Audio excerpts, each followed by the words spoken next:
ketika Kiai Imad sudah sesiap ini untuk berdiskusi dengan Rizik, pertanyaannya apakah Rizik juga siap? Ada ungkapan yang begitu sangat mengejutkan dari Kiai Imad, dan semoga ini juga disimak, didengarkan dengan cermat ya oleh klan Mbak Alfi. Dan semoga saja ini sampai terhadap Rizik Syihab. Artinya, wah ini kalau bertemu, ya, berdiskusi, ini akan bagus sekali ya. Artinya, kita akan tahu. Diskusi santai lah.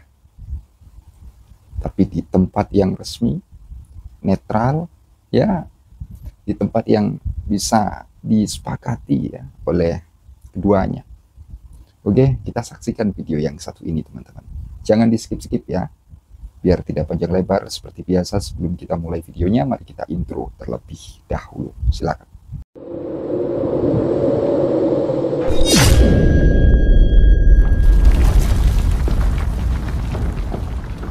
Assalamualaikum warahmatullahi wabarakatuh. Pemirsa Prasuat TV, alhamdulillah saya bisa sowan ke kediamannya Kiai Ahmaduddin Utsman di pondok pesantrennya Nahdlatul Ulum di Banten, di Kresek. Apa kabarnya, Kiai? Alhamdulillah baik, Kang Mas Yusuf. Luar biasa nih, saya merasakan suasana religius di sini. Tadi Kiai Imad habis ngaji atau memberikan pengajian ya, kitab kuning ya di sini. Luar biasa nih, ketika datang ke Kiai Imad itu nuansa religiusnya muncul tinggi ya. Baik Kiai Imad, ini di sela-sela Idul Fitri, saya ingin meminta Kiai Imad untuk mengucapkan selamat Idul Fitri kepada netizen pada Suka TV yang sering kali menyimak podcast Kiai Imad. Silakan Kiai Imad.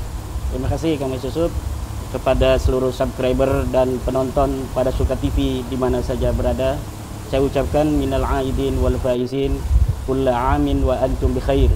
Mohon maaf lahir dan batin Sugeng Riyadi.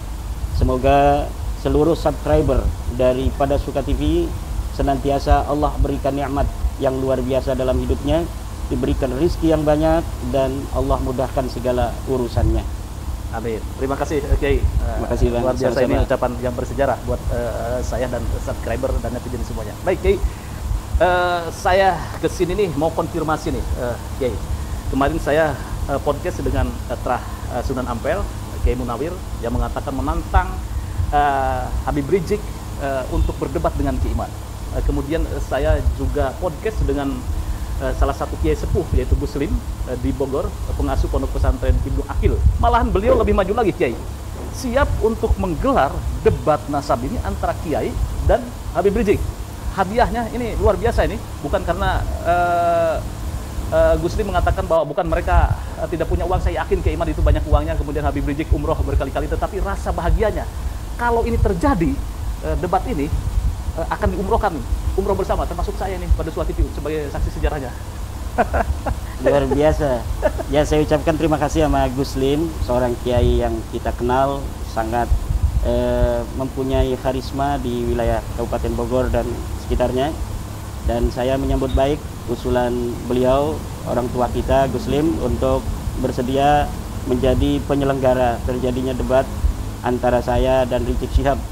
Tetapi terus terang saya, Kang Mas Yusuf, pesimis bila pihak Rizik Syihab berani untuk melayani tantangan debat dari Gus Lim itu.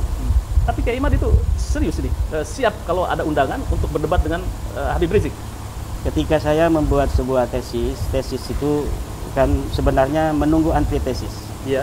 Ketika antitesis itu ada, nanti kita lihat antitesisnya ini memenuhi syarat tidak untuk disebut antitesis dari sebuah tesis yang telah dikeluarkan oleh seorang peneliti seperti saya. Iya. Jadi berbagai macam kesempatan yang dimana saya diundang selama ini, suasana akademis yang saya harapkan itu selama ini selalu gagal. Di UIN Syarif Hidayatullah, ketika kita mau dipertemukan dengan Profesor Said Agil Al-Munawar, gagal. Iya. Kemudian di Wali Songo ketika dipertemukan kita rencananya dengan Rabita Alawiyah, gagal. Iya. sebelumnya di Banten juga, ketika panitia Banten akan mengadakan dan mempertemukan saya dengan Taufik Sigap, itu pun gagal. Hanya dikirim Hanif Alatas dan beberapa orang dari saudara kita dari Kibin, tetapi ternyata mereka juga tidak mengatasnamakan sebagai perwakilan dari Rabita Alawiyah. Kemudian dari berbagai macam narasi yang dibuat seakan-akan bahwa saya tidak berani berdebat, itu sebenarnya adalah sebuah framing-framing yang menurut saya tidak perlu untuk ditanggapi, karena memang saya menunggu.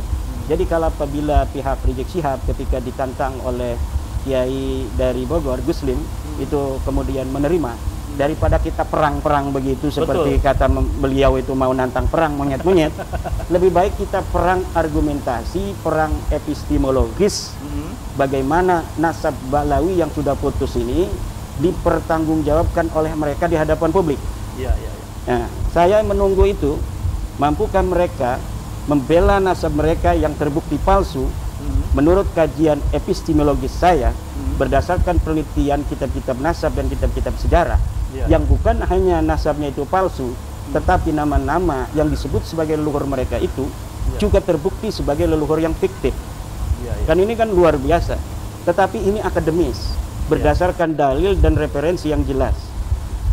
Mampukah Rizik Syihab untuk menyampaikan kepada masyarakat antitesis tentang tesis saya tersebut?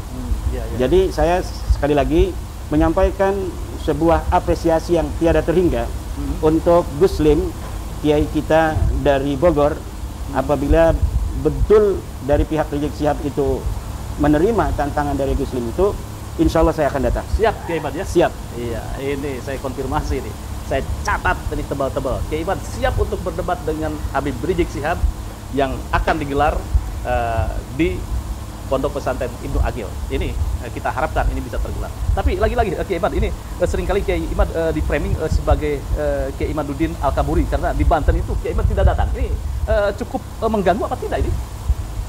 Saya itu tidak terlalu memikirkan apa yang dipersepsikan orang terhadap saya. Jadi orang boleh berkata apapun tentang kita dan kita tidak mempunyai kendali atas mereka. Tapi kita punya kendali atas diri kita sendiri. Jadi apa saja dalam hidup ini itu tidak boleh kita sebagai manusia berjalan di atas dunia ini berdasarkan persepsi orang tentang kita, tetapi bagaimana respon kita terhadap persepsi orang itu. Jadi yang kita bisa kendalikan adalah diri kita sendiri. Orang mau berkata apa tentang diri kita itu silahkan, tetapi kita bisa mengendalikan respon terhadap apa yang mereka katakan. Dan tentang apa namanya itu di Banten itu Kiai Salim dari Cilacap sudah memberikan klarifikasi, karena memang beliau adalah sebagai salah satu orang yang berada di tengah-tengah acara itu. Beliau hadir di situ, beliau juga adalah pendukung daripada tesis saya, dan beliau juga mengaku bahwa waktu itu siap untuk meladeni Rabita Alawiyah, membantu Kiai Imad untuk berdebat dengan Rabita Alawiyah, asalkan Rabita Alawiyah itu betul-betul atas nama Rabita Alawiyah. Jadi walaupun bukan Taufik Sigap, tetapi yang hadir itu mendapatkan surat mandat dari Rabita Alawiyah. Tetapi ketika Kiai Salim menanyakan bersama Gus Ajus Jazuri, dan waktu itu masih ada Tengku Qori. Iya, Tengku waktu itu ya. Iya, masih ada Tengku Qori. Apa Tengku? Ketika ditanya oleh Kiai Salim, apakah Hanif Alatas Qurtubi Lebak itu mewakili daripada Rabita Alawiyah, mereka jawab tidak. Nah, kalau tidak mewakili atas nama Rabita Alawiyah, sedangkan acara itu diadakan untuk mempertemukan saya dan Rabita Alawiyah, baik dengan Taufik Sigap langsung maupun dengan wakilnya, tapi ternyata kan Taufik Sigap sudah menyatakan. Jadi beberapa hari sebelumnya saya mendapatkan screenshot dari saudara saya Imam Ibrahim bahwa Taufik Sigap, Rabita Alawiyah tidak mau datang dan tidak mau mengutus wakil. Sementara waktu itu, tapi bisa berubah kan, beberapa hari itu kadang-kadang manusia itu pikirannya berubah. Itulah yang saya antisipasi, takut ada perubahan.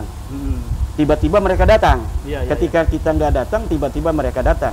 Akhirnya saya memberikan apa namanya semacam surat mandat, karena itu juga diminta oleh Tengku Qori, bahwa Kiai agar ada sebuah kenang-kenangan buat saya dalam hidup saya merantau ke Jawa ini, bahwa saya pernah membela Kiai, membela nasab Rasulullah, tolong bikinkan sebuah surat mandat atas nama saya dan beberapa perwakilan lainnya akan saya laminating dan akan saya pajang katanya di tembok sebagai kenang-kenangan dalam hidup saya. Oke, saya penuhi permintaan Tengku Qori itu. Ya, saya membuat dengan tangan saya sendiri. Beberapa nama yang bersedia. Jadi saya belum kenal dengan Kiai Salim, saya belum kenal dengan Gus Aziz Jazuli, tetapi mereka sudah ada komunikasi melalui alat komunikasi bahwa mereka mendukung saya dan siap untuk bersama Kiai meladeni perwakilan Rabita Alawiyah yang ada di Banten. Kemudian ketika ditanyakan pihak Rabita Alawiyah atau yang hadir itu oleh Tengku, apakah Anda mewakili dengan Kiai Salim dari Rabita Alawiyah? Ternyata mereka tidak mewakili. Maka Kiai Salim mundur. Kiai Salim mundur, tidak mau, maka di situ hanya ada Tengku, ada Aziz Jazuli, Gus Aziz, dan satu lagi. Dan akhirnya ya itu terjadi debat kusir. Yang paling terkenal diam. Nah, diam itu sekarang jadi channel itu. Channel diam, saudara kan ya. Baik, ini kita bongkar sejarah apa tentang debat nasab. Baik, oke, kemarin itu kan juga Habib Hanif dan kawan-kawan ya, Rumel Abbas juga membuat buku itu, jawaban apa mengokohkan bahwa nasab keabsahan nasab Balawi. Kemudian Kiai Imad pun apa memberikan sebuah jawaban dengan buku yang tidak kalah tebalnya, malah lebih tebal Kiai Imad. Nah, ini pesan moral apa yang ingin Kiai sampaikan kepada netizen atau kepada akademisi? Kita sudah memiliki preseden terhadap gaya Balawi dari buku-buku kitab-kitab yang kita baca di dalam sejarah Balawi, bahwa sejak dulu gaya-gaya mereka itu tidaklah terlampau berbeda dengan gaya zaman sekarang. Bagaimana skandal ilmiah yang dibuat oleh Ali Asakran yang menyebut nama ulama-ulama sebelumnya yang banyak sekali dalam kitabnya Al-Burqatul Musyiqah, bahwa nasab mereka sebagai seorang sayyid itu sudah dilegitimasi oleh ulama-ulama masa lalu dan disebutkan di situ oleh Ali Asakran nama-nama ulama. Ternyata ketika kita verifikasi dari kitab-kitab ulama-ulama tersebut, maka ulama tersebut sama sekali tidak menyebutkan itu. Nah, tetapi mereka rajin sekali, Kang Mas Yusuf, membuat buku dan membuat kitab-kitab. Ada 27 kitab minimal dari masa lalu sebelum ada bab nasab ini yang menyatakan atau menghimpun pendapat-pendapat mereka tentang bahwa nasab mereka itu sahih.